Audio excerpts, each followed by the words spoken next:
Je souhaite la bienvenue à tous. Venez prendre vos Bibles ce matin. Pour me suivre, on va aller dans Exode chapitre 16. On va lire le verset 11 jusqu'à 35. Donc, quand même assez de versets ce matin. Exode chapitre 16, à partir du verset 11.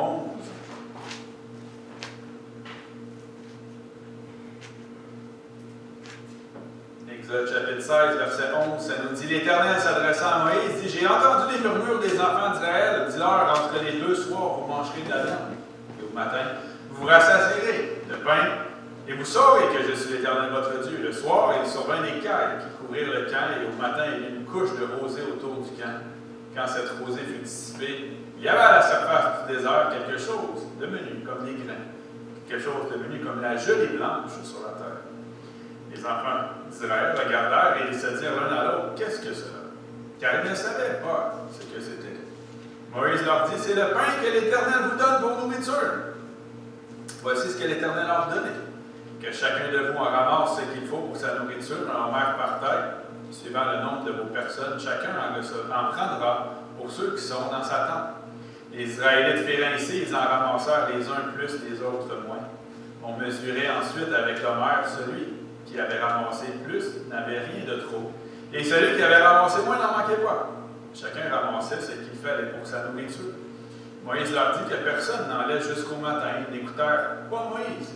Il y eut des gens qui en laissèrent jusqu'au matin. Mais il s'y mit des vers, et cela devint infect. Moïse fut irrité contre ces gens, et tous les matins, chacun ramassait ce qu'il fallait pour sa nourriture. Et quand venait la chaleur du soleil, cela fondait. Le 6e jour, ils ramassèrent une quantité double de nourriture, 2 homères pour chacun. Tous les principaux de l'assemblée vinrent le rapporter à Moïse. Et Moïse leur dit: C'est ce que l'Éternel leur donne. Demain est le jour du repos, le sabbat consacré à l'Éternel. Faites cuire ce que vous avez à faire cuire. Faites bouillir ce que vous avez à faire bouillir, et mettez en réserve jusqu'au matin tout ce qui restera. Et le laissèrent jusqu'au matin, comme Moïse l'avait ordonné, et cela ne devint point effet qu'il ne s'y mit point de beurre. Moïse dit: Mangez-le aujourd'hui, car c'est le jour du sabbat. Aujourd'hui, vous n'en trouverez point dans la campagne. Pendant 6 jours, vous en ramasserez, mais le 7e jour, le sabbat, il n'y en aura point. Le 7e jour, quelques-uns du peuple sortirent pour en ramasser, ils n'en trouvèrent point. Alors l'Éternel dit à Moïse: Jusqu'à quand refuserez-vous d'observer mes commandements et mes lois? Considérez que l'Éternel vous a donné le sabbat, c'est pourquoi il vous donne au 6e jour de la nourriture pour 2 jours, que chacun reste à sa place et que personne ne sorte du lieu où il est au 7e jour. Et le peuple se reposa le 7e jour. La maison d'Israël donna à sa nourriture le nom de manne. Elle ressemblait à la graine de coriandre, elle était blanche et avait le goût d'un gâteau au miel. Moïse dit: Voici ce que l'Éternel a ordonné, qu'un homère rempli de manne soit conservé pour vos descendants, afin qu'ils voient le pain que je vous ai fait manger dans le désert, après vous avoir fait sortir du pays d'Égypte. Et Moïse dit à Aaron: Prends un vase, mets-y de la manne plein, un homère, et dépose-le devant l'Éternel, afin qu'il soit conservé pour vos descendants. Suivant l'ordre donné par l'Éternel à Moïse, Aaron le déposa devant le témoignage afin qu'il fût conservé. Les enfants d'Israël mangèrent la manne pendant 40 ans jusqu'à leur arrivée dans un pays habité. Mangèrent la manne jusqu'à leur arrivée aux frontières du pays de Canaan. On va s'arrêter ici, et certainement qu'on a déjà entendu parler de cette histoire qui est merveilleuse, de voir que l'Éternel va avoir pris soin de son peuple. Notez que le peuple murmurait. Chose qu'on pourrait dire qui est étrange, que l'Éternel ait répondu à leurs besoins parce qu'ils murmuraient, mais on comprend que l'Éternel ne pouvait pas les laisser mourir de faim. L'Éternel voulait les nourrir parce qu'ils sont ses enfants. L'Éternel voulait également montrer encore sa supériorité, montrer sa puissance. C'est pour ça également qu'on voit à la fin qu'il nous est dit même qu'on a gardé la manne dans un honneur. On voulait conserver ça pour montrer aux autres, donc que ça soit un souvenir. Et n'est-ce pas encore aujourd'hui, des années et des années plus tard, il est bon pour nous de se rappeler ce récit-là et de voir que Dieu a pris soin de son peuple et les a nourris avec la manne. Donc oui, le peuple avait faim au verset 12, c'est ce qu'on comprend, va murmurer à l'Éternel, malheureusement. Certainement qu'on pourrait dire que le peuple avait épuisé ses ressources, avait épuisé ses provisions. Là, on se rappelle, venait de quitter l'Égypte, naturellement, avait quitté avec des biens, comme un petit peu de nourriture, avait quitté également avec de l'or, Mais notez que ces bijoux-là, cet or des Égyptiens, ne pouvait pas leur donner de la nourriture. Donc, quoi qu'il en soit, ils étaient dans un désert. Vous comprenez? Donc, dans un désert, c'est dur de se trouver, de se procurer de la nourriture, de l'eau. C'est sûr que c'était rare. Donc, ici, Dieu va leur annoncer au peuple, finalement, vous aurez quoi à manger. Et naturellement, le peuple était content. On voit au verset 13, le peuple va être nourri d'une façon miraculeuse. Le verset 13 nous dit que le soir, donc, là, il va y avoir des cailles qui vont couvrir le camp. Donc, la caille, ça faisait partie de la famille des perdrix. Naturellement, on pouvait en attraper. Les cailles, c'était des oiseaux migrateurs. Donc, pensez, on passe au-dessus du désert. Certainement que les cailles étaient fatiguées de leur voyage. Donc là, même des fois, la caille pouvait simplement tomber, se reposer sur les arbres, peu importe. Et à cause de leur long voyage. Et ce qui est intéressant même, c'est que ça existe, là, des peintures de gens qui ont peinturé des cailles qui sont dans les arbres et on voit les Juifs, les Israélites qui essaient de les attraper avec des filets. Donc, ça devait être assez formidable que Dieu fournisse une grande quantité de cailles à ce moment-là. Ils ont pu en récupérer. À quel point que ça devait être bon, cette volaille-là, pour le peuple. Mais ce qui est intéressant, c'est qu'après les cailles, Dieu ne s'est pas arrêté là. Naturellement, le peuple avait besoin encore d'avoir de la nourriture et on sait qu'ils l'ont eu finalement pendant 40 ans, n'est-ce pas? Donc le peuple a été nourri d'une autre manière. Le peuple devait encore se nourrir et la fin du verset 14, le verset 14 dit quand cette rosée fut dissipée, il y avait à la surface du désert quelque chose de menu comme des grains, quelque chose de menu comme la gelée blanche sur la terre. Donc Dieu a pourvu et leur a envoyé la manne dès le lendemain matin. Et même, l'Éternel avait ordonné, au verset 16, qu'on en prenne seulement une partie, donc prendre un maximum d'un homère. Un homère, c'est à peu près 3,5 litres. Donc, on pouvait prendre ça et cette manne-là a été envoyée pendant 6 jours. On comprend, l'Éternel a bien mentionné ici que le 7e jour, c'était le jour du repos. Il n'avait pas à aller chercher de la manne. Il n'y en aurait pas. Il y en a quelques-uns qui ont essayé, finalement, il n'y avait rien. Donc, la veille avant le sabbat, on ramassait 2 fois la portion pour la journée qu'on n'allait rien prendre parce qu'on devait se reposer et même on devait cuisiner cette nourriture le soir, la veille, pour qu'au sabbat, on fasse sûr qu'on ne travaille pas. Donc, ça soulignait la nature différente du sabbat. C'était pour ça. Le peuple apprenait également à respecter ce jour-là. Et c'était un défi, comme on l'a vu dans les versets, d'obéir. Et là, la manne. Si on s'intéresse à la manne, qu'est-ce que ça veut dire en gros? Le verset 31 nous donne une définition précise. Ça nous dit « La maison d'Israël donna à cette nourriture le nom de manne. » Et notez, ça dit « Elle ressemblait à de la graine de coriandre, elle était blanche et avait le goût d'un gâteau au miel. » Donc, au fond, là, le mot manne, savez-vous d'où ça vient? Ça vient de qu'est-ce que cela? Ils se demandaient c'était quoi, donc ils ont appelé ça de la manne par définition. Qu'est-ce que cela? Le mot pour ça, c'était de la manne. Donc, c'était au fond le blé du ciel, c'était le pain des grands. Il y en a qui appellent ça comme ça. Peu importe ce que c'était vraiment, peu importe comment on pouvait l'apprêter, parce qu'on comprend qu'il y en a peut-être qui pouvaient le bouillir, il y en a qui pouvaient le faire cuire, peu importe même qu'est-ce que ça pouvait goûter, on comprend qu'il y avait un goût de miel. Ce qui est important de retenir, c'est que c'était un produit qui était surnaturel. Je veux dire, c'est pas arrivé à d'autres époques dans le monde que des gens puissent dire « j'ai mangé la manne en tant que telle ». Ça a été à ce moment-là, pendant 40 années, que Dieu a produit la manne et a nourri son peuple dans le désert pendant ce temps-là. Et là, aujourd'hui, on va s'attarder à cette manne spirituelle. On va aller regarder quelques enseignements sur cette nourriture divine. Et ça va nous montrer vraiment que Jésus, c'est une image de la manne. C'est vraiment, on pourrait dire, Jésus, c'est la manne. C'est notre manne aujourd'hui. Comme j'ai dit, on n'a pas goûté à cette manne-là. Naturellement, on aurait voulu peut-être y goûter à cette nourriture telle qu'envoyée par Dieu. Mais on est privilégié aujourd'hui de pouvoir goûter à cette manne qui est Jésus. Donc, première caractéristique de la manne qu'on peut comparer avec Jésus, c'est que la manne, elle était gratuite. Ça nous dit bien ici que le peuple n'avait rien à faire pour avoir la manne. Tu sais, juste avant d'avoir la manne, le peuple a eu l'écaille. Le peuple n'a pas eu grand-chose à faire pour avoir l'écaille. Simplement, comme je dis, peut-être prendre des filets, ou peut-être des bâtons avec des pics pour attraper la caille. Mais la manne, on sentait que c'était encore plus facile. On se levait le matin, on sortait, puis on ramassait ça. La portion que l'Éternel tolérait qu'on prenne. Donc le peuple pouvait en manger sans avoir à produire d'efforts. Hein, pensez-y. Dans la Bible, après la chute de l'homme, ça nous explique que l'homme devrait travailler à la sueur de son front pour avoir la nourriture. Et quand on y pense, c'est vrai, encore aujourd'hui. Hein, quand il fait chaud, tu vas dans les champs, juste le temps des roches. Après ça, il faut que tu sènes. Après ça, il faut labourer, il faut semer, il faut récolter. C'est pas facile. Et également, ceux qui vont à la chasse, c'est la même chose. Ou peu importe. Juste de dire, je m'en vais travailler pour pouvoir aller à l'épicerie pour me nourrir. C'est des efforts qu'on fait. Mais on s'entend que la manne, elle était gratuite. Le peuple ne devait pas travailler ni payer pour l'avoir. On ne voit pas Dieu qui va dire, maintenant, pour avoir cette manne, vous devrez prendre de l'or, vous devrez faire du troc pour en avoir. Non, vous allez tout simplement sortir et ça sera gratuit. N'est-ce pas que c'est la même chose avec le salut, avec Jésus? Le salut est gratuit.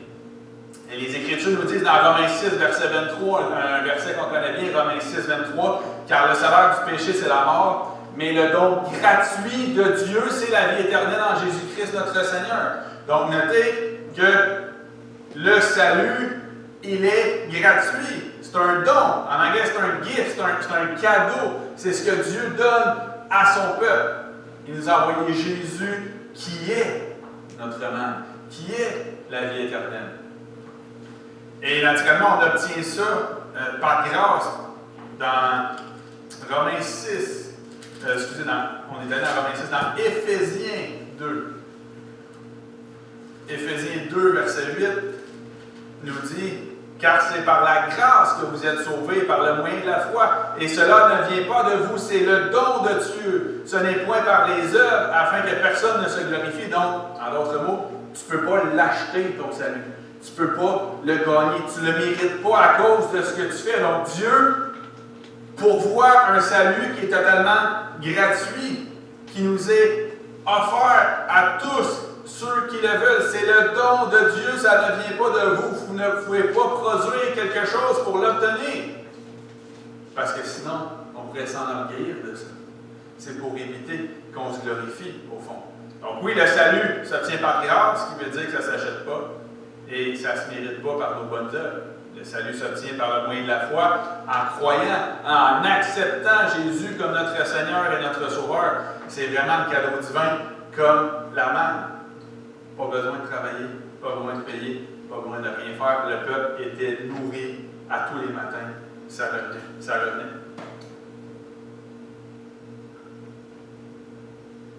Ensuite, un autre point qu'on voit de la manne dans notre lecture, on réalise que la manne, c'est la nourriture qui vient du ciel.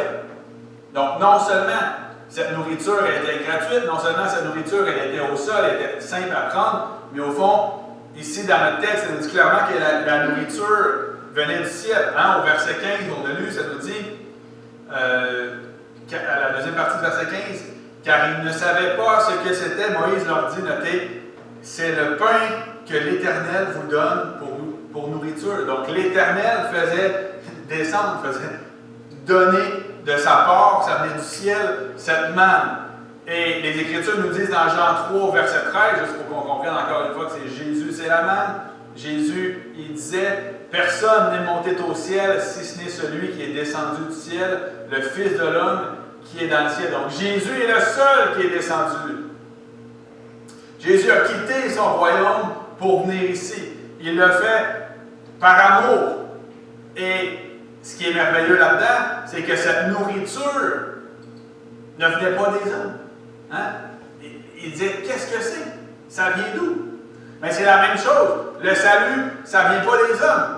Rappelons-nous que Jésus a lâché, a quitté son royaume pour nous venir ici, a pris un corps mortel, est venu même dans la plus grande des humilités, est né dans cette crèche et a vécu une vie parfaite sans avoir tous les anges qu'il aurait pu avoir, sans avoir toutes les couronnes, les bijoux, on pourrait dire toute l'adoration qu'il aurait mérité. Au lieu de ça, qu'est-ce qu'il y avait Jésus? C'était des critiques. C'était des gens qui étaient contre lui. Ça a été trahison. Ça a été de se faire rejeter jusqu'à la fin, se faire accuser faussement. Donc oui, la manne, c'est la nourriture qui vient du ciel, et même Jésus l'explique très bien dans Jean au chapitre 6. Vraiment, le passage où Jésus nous parle exactement du fait qu'il est cette manne, qu'il est ce pain de vie dans Jean 6. On va aller à partir du verset 28. Donc Jésus était avec une foule.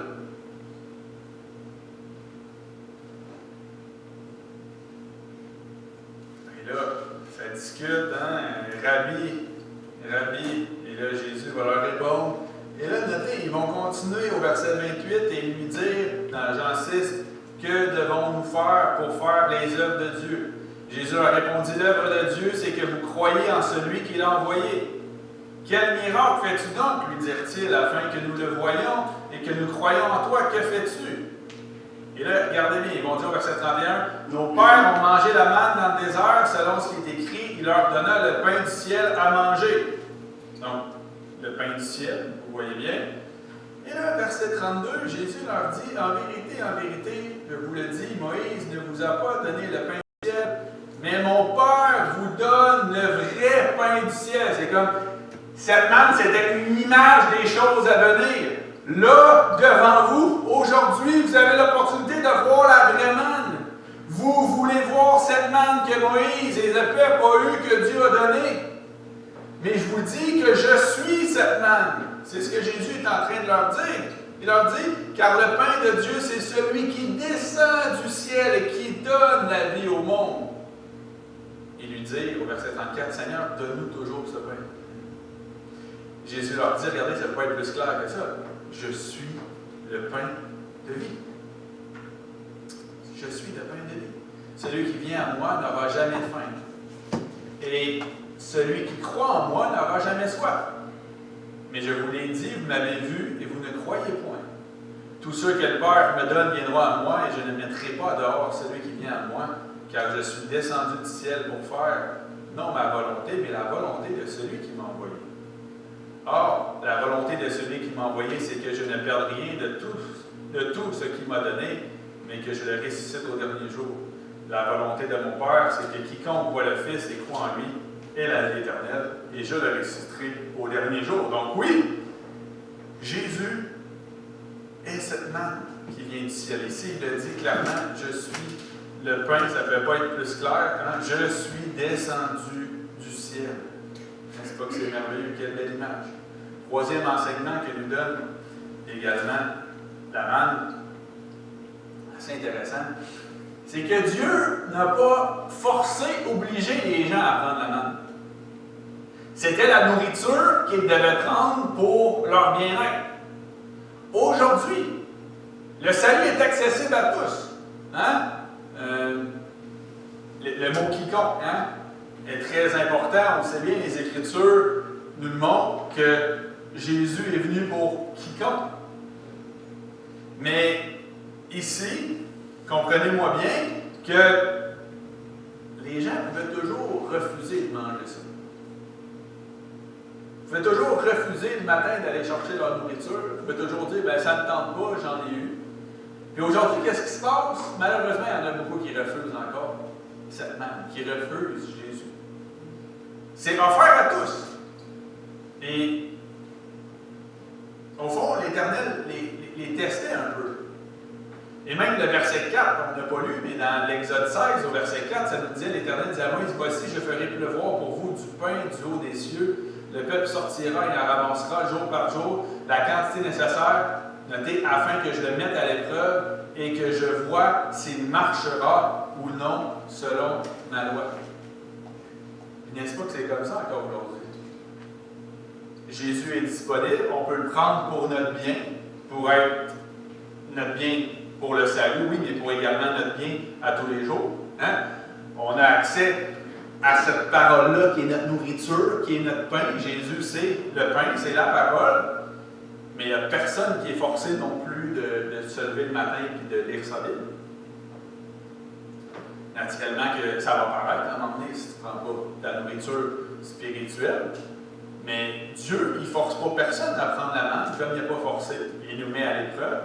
Et les gens vont, l'expression, manger leur croûte, vont petit à petit peut-être retourner et voir à quel point ils en ont besoin. Mais c'était comme ça pour le peuple. Puis c'est pas écrit, mais peut-être que c'est arrivé qu'il y en a des journées qui ont décidé de ne pas se lever, puis de ne pas en prendre, puis de se dire ça ne tente pas de manger ça, puis ci, puis ça. On voit qu'il y en a d'autres qui y allaient même la journée que Dieu avait dit qu'il n'y en aurait pas. Donc, les gens étaient libres. Et encore aujourd'hui, c'est la même chose. Puis on voit clairement que les gens ont rejeté Jésus. Si on le voit dans Jean au chapitre 1 notamment. Tournez avec moi dans Matthieu au chapitre 23. Matthieu 23. Le verset 37, avant que Jésus aille souffrir, il va parler de ce qui va arriver à Jérusalem. Matthieu 23, verset 37, notez bien, ça dit « Jérusalem, Jérusalem, qui tue les prophètes et qui lapide ceux qui te sont envoyés, combien de fois ai-je voulu rassembler tes enfants comme une poule rassemble ses poussins sous ses ailes? Et, notez, vous ne l'avez pas voulu. » C'est triste. Mais Jésus, c'est ce qu'il dit. Moi, je veux vous rassembler, je veux que tout le monde ensemble, vous soyez là, vous croyez. Mais vous n'avez pas voulu. C'est pour ça que les Écritures nous disent qu'ils ont rejeté Jésus. Et même, j'ai un autre passage dans 1 Timothée 2 qui nous prouve bien que Dieu n'a jamais forcé personne à prendre la manne. Dieu n'a jamais forcé personne à prendre Jésus. C'est dans 1 Timothée 2, versets 3 et 4. Dieu il veut que tout le monde soit sauvé. 1 Timothée 2, verset 3 nous dit « Cela est bon et agréable devant Dieu notre Sauveur, qui veut, notez, que tous les hommes soient sauvés et parviennent à la connaissance de la vérité. » Dieu sait ce qu'il veut. Dieu, il voulait que tout le monde prenne la manne. Il savait que c'était bon pour leur vie. Dieu, aujourd'hui, veut que tout le monde prenne Jésus. Il sait que c'est bon pour leurs âmes. Dieu veut que tous soient sauvés. Et les hommes ont encore l'opportunité de dire non, non, j'en veux pas de cette manière. Ils pensez-y, aujourd'hui, c'est ça des fois. Il y en a qui sont difficiles dans les goûts alimentaires. On s'entend que quand on était jeune, on devait tout manger notre assiette. Et j'imagine pas ceux qui sont plus âgés que moi. On ne devait rien laisser dans l'assiette, puis ça ne devait pas avoir le droit de chialer quand maman, quand papa cuisinait, préparait quelque chose. Hein? Aujourd'hui, les jeunes ils disent non, j'en veux pas. Hein? J'ai de la misère à manger du sandwich, j'ai mangé de la misère à manger du spaghetti, puis nommez-en.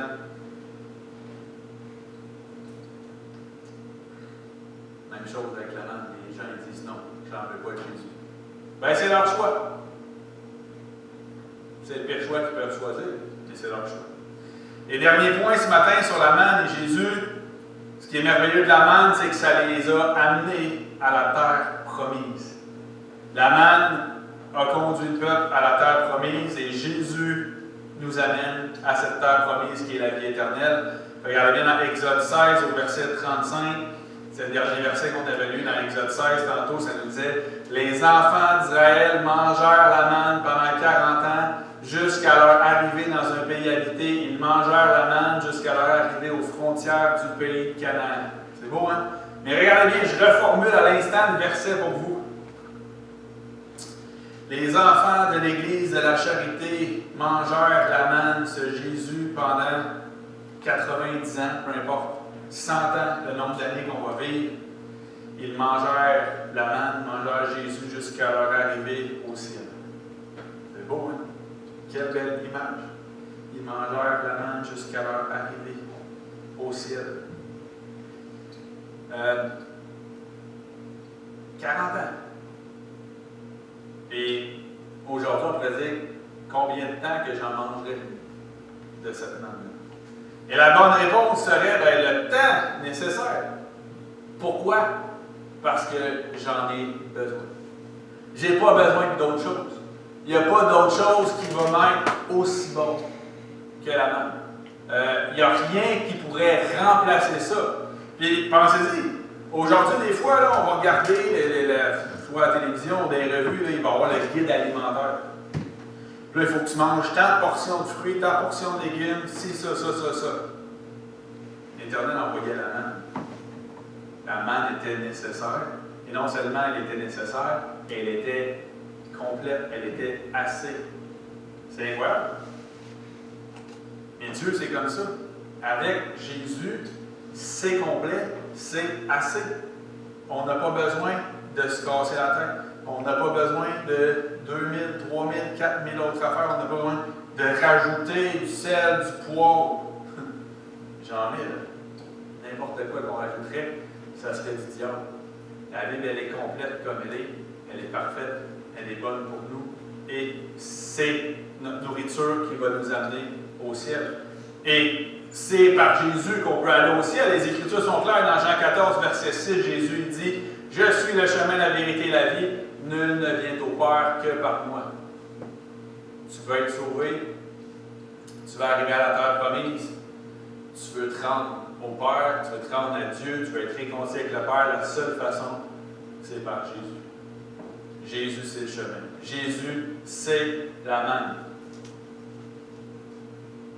Ils en ont mangé pendant 40 ans et ils sont finalement arrivés exactement où ce qui était censé être. Oui, ça a été plus long que prévu. Oui, ils ont tourné en rond. Mais fort heureusement, il y avait 7 ans. Et le peuple était nomade. Le peuple se promenait. C'est ça qui est intéressant. Partout où ils allaient, la manne les suivait. C'est grand, c'est beau, c'est profond. Mais partout où on va aujourd'hui, Jésus nous suit. Il est vivant. On a l'opportunité de goûter à cette manne. Et vraiment, ma prière, c'est qu'on comprenne ce qu'est la manne et qu'on puisse en prendre possession pour le reste de notre vie jusqu'à temps qu'on arrive en terre promise. Merci Seigneur, merci mon Dieu pour cette manne. Que le Seigneur vous bénisse.